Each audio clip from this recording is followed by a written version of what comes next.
আসসালামু আলাইকুম। সিরিয়ায় ইসলামিক দলগুলো ছোট ছোট দলগুলো ঐক্যবদ্ধ হয়ে বড় একটা শক্তি অবস্থান নিছে।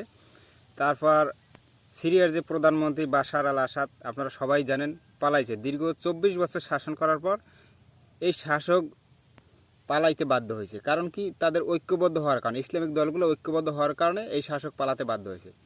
আমাদের দেশে ইসলামিক দলগুলো ঐক্যবদ্ধ হওয়ার কারণে আওয়ামী লীগের চাইতে বিএনপি এখন বেশি ভয় পাইতেছে। কারণ তারা মনে করছে আগামী নির্বাচন বা মাঠ তাদের মাঠ, এটা মনে করতো। তারা এখন দেখতেছে জামাত ইসলামের মাঠ হয়ে গেছে। কারণ ইসলামিক দলগুলো যখন ঐক্যবদ্ধ হয়েছে, সারা বিশ্বের ভিতরে বিভিন্ন রাষ্ট্রে এখন ইসলামিক কায়েম হইতেছে। এটা বিএনপির অনেক মাথা খারাপ হয়ে গেছে নেতাদের। তারা এখন জামাতেকে প্রতিপক্ষ মনে করছে।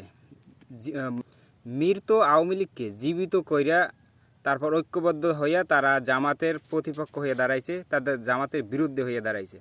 এখন জামাতকে যেখানে পায় সেখানেই তারা প্রতিহত করার চেষ্টা করে। তারা মনে করছে জামাত যদি ক্ষমতা যায় ইসলাম কায়েম হবে, আর ইসলাম যদি কায়েম হয় তাহলে তাদের খানা বন্ধ হয়ে যাবে, চুরি বন্ধ হয়ে যাবে, ডাকাতি বাংলা ভাই পুনরুদ্ধার হবে না।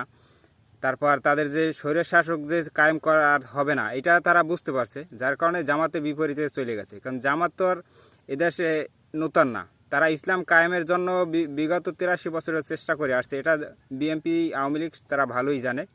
এজন্য জামাতকে যদি দমাই রাখতে পারে তাহলে এদেশে তারাই শাসন করতে পারবে, এটা তারা সুস্পষ্ট। এই জন্য জামাতের বিরুদ্ধে যে কোনো পদক্ষেপ নেওয়ার জন্য তারা প্রস্তুত আছে।